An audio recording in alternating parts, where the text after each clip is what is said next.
I called my mother 3 times before noon. By the 4th call, I stopped believing she just hadn't seen it. By the 5th, I started wondering whether people can spend years loving what you do for them without ever really loving you. I was sitting upright in a hospital bed in Indianapolis with an oxygen tube under my nose and monitors tracking every breath I took.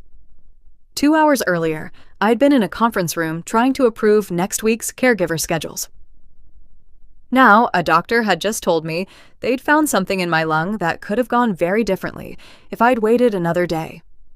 And the first thing I wanted wasn't a specialist. It was my mom.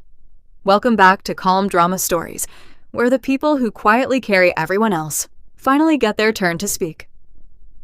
If you've ever been the dependable one in your family, comment where you're watching from and subscribe so you don't miss the next story. My name is Lauren Carter. I'm 38 years old. I own a small home support agency in central Indiana. We help older adults stay in their homes instead of moving into facilities. It started with one client, one used SUV, and a phone that never stopped ringing.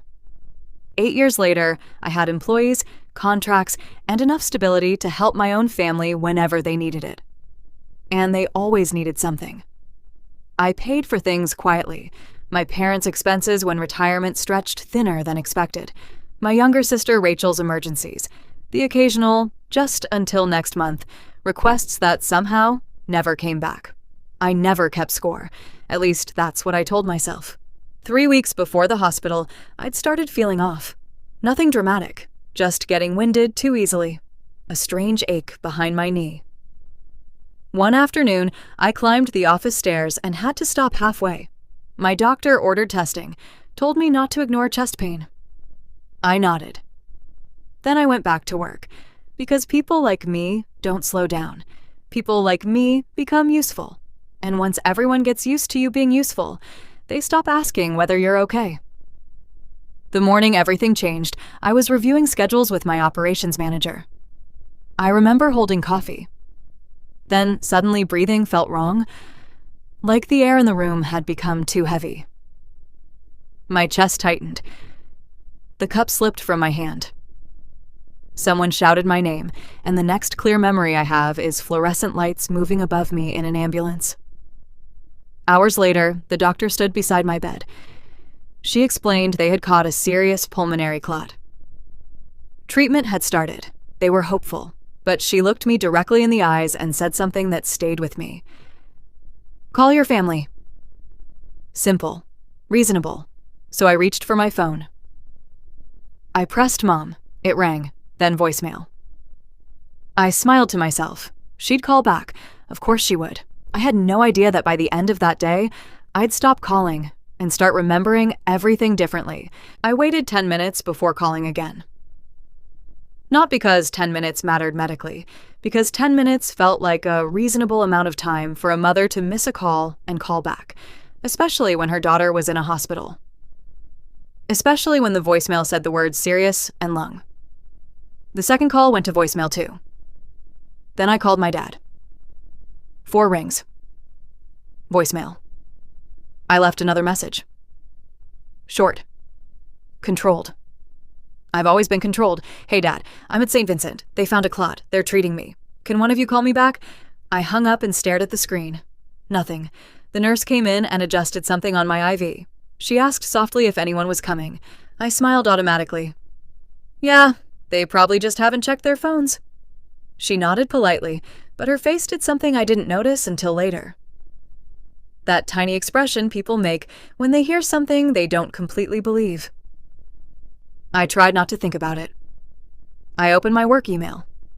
Answered 3 messages. Approved payroll. Texted my office manager that I'd be unavailable. Because apparently my body could fail, but my habits couldn't. After another 30 minutes, I called again. Mom. No answer. Dad. No answer. And suddenly, I remembered. Rachel. My sister had moved into her new house that weekend. The house? I helped with the down payment, not all of it. Enough. Enough that everyone called me generous. Enough that my mother told relatives how lucky Rachel was to have family.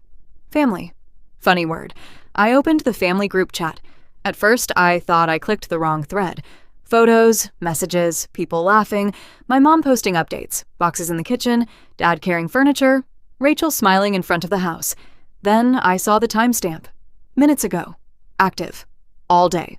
My mother had ignored 4 calls, but she had time to upload photos. I stared at the screen, still trying to explain it.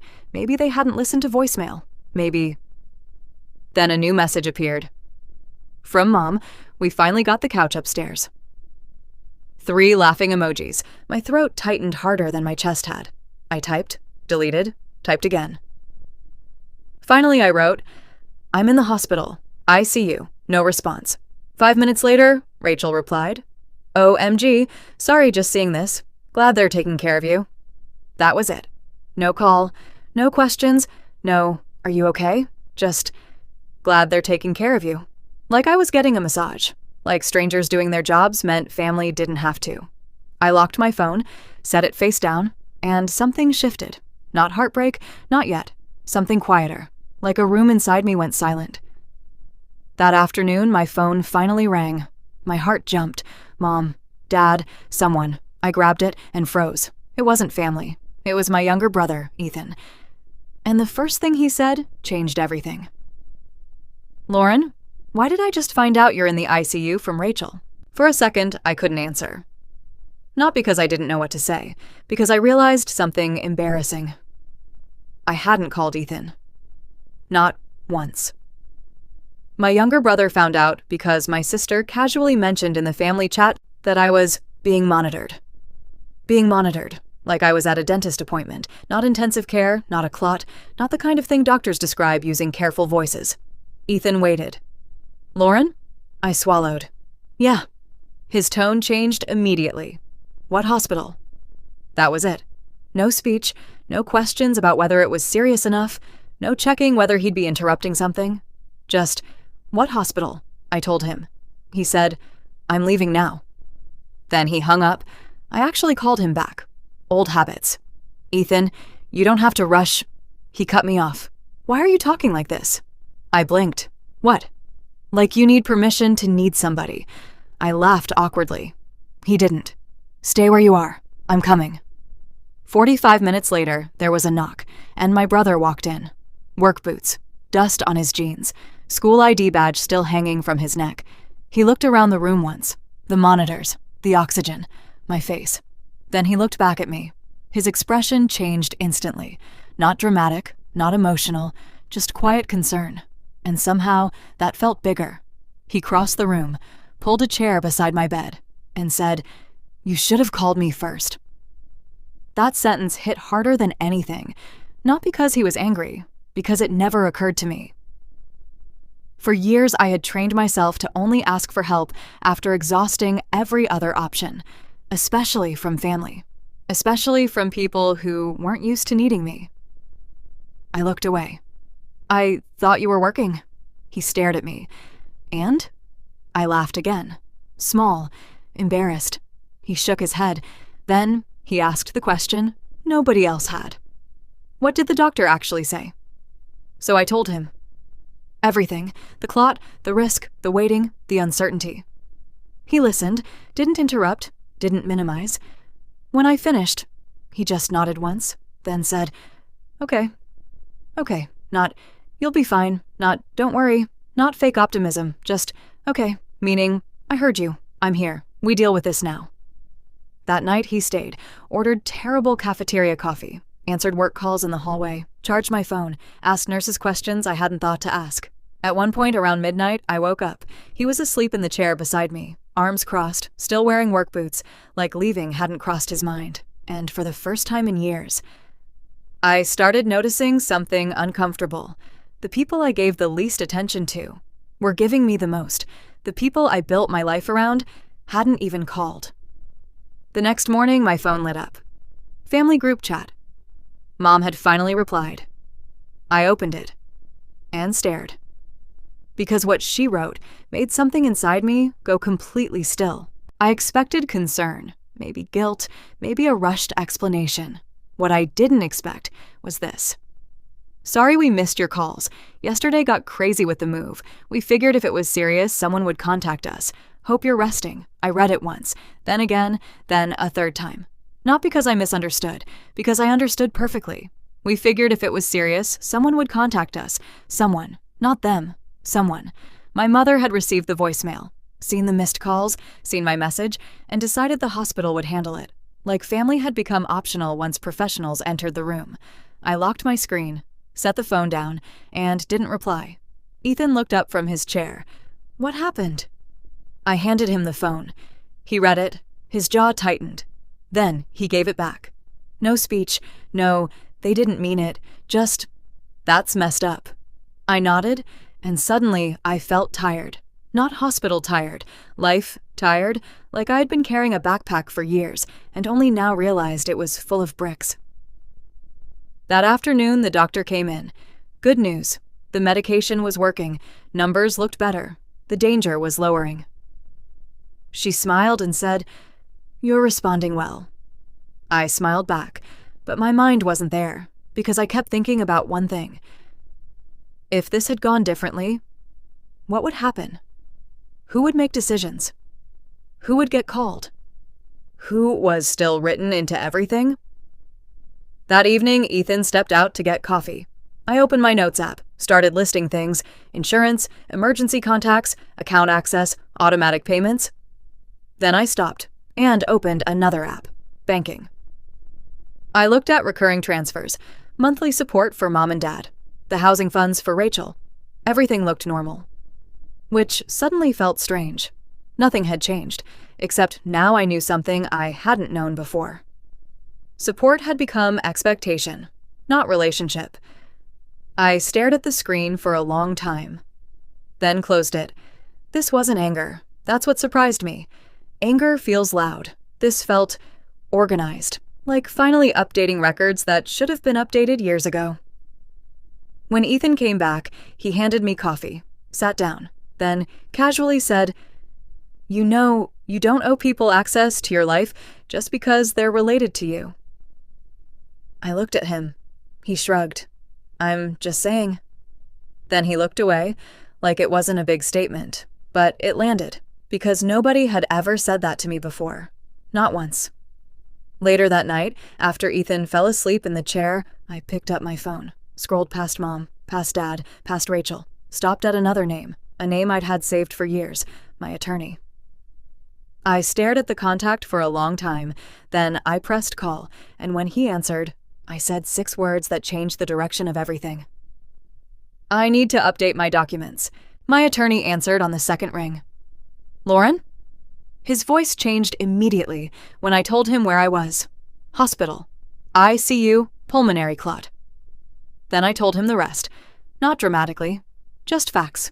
The calls, the messages, the silence, the couch, the pizza, the part nobody ever talks about. How quickly people reveal what they believe your place is when you stop being useful.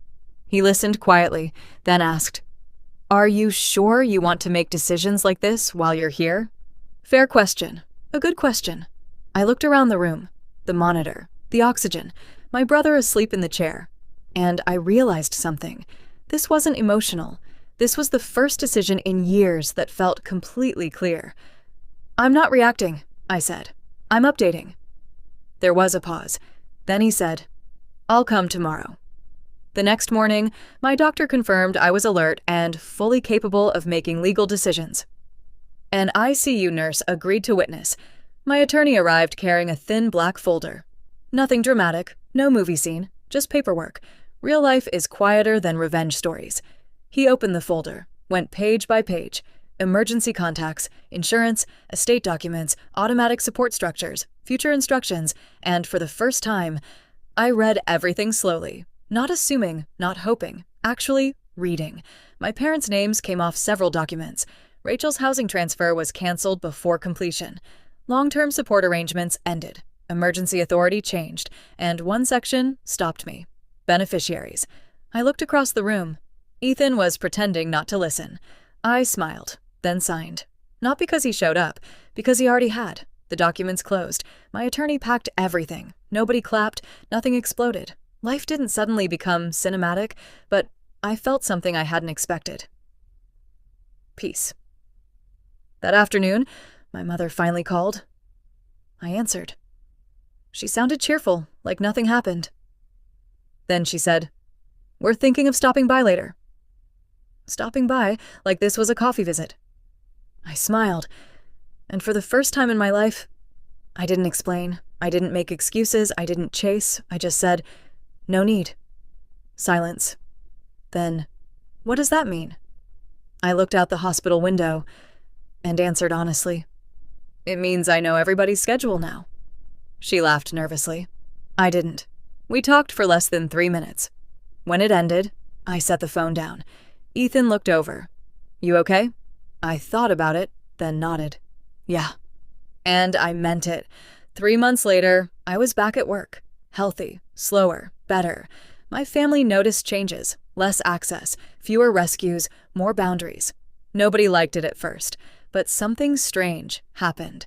The world didn't end, because love that only survives your usefulness was never stability. And sometimes the person who saves your life isn't the one who raised you. It's the one who simply answered the phone. Before you go, I want to ask you something. If you were in that hospital room and you made one call, who would actually come? Not who says they would, who truly would. Tell me in the comments. And if stories like this remind you that being strong doesn't mean carrying everything alone. Subscribe to Calm Drama Stories, because sometimes the hardest part isn't being left behind. It's finally seeing who stayed. And trust me, the next story might change the way you look at family too. See you in the next one.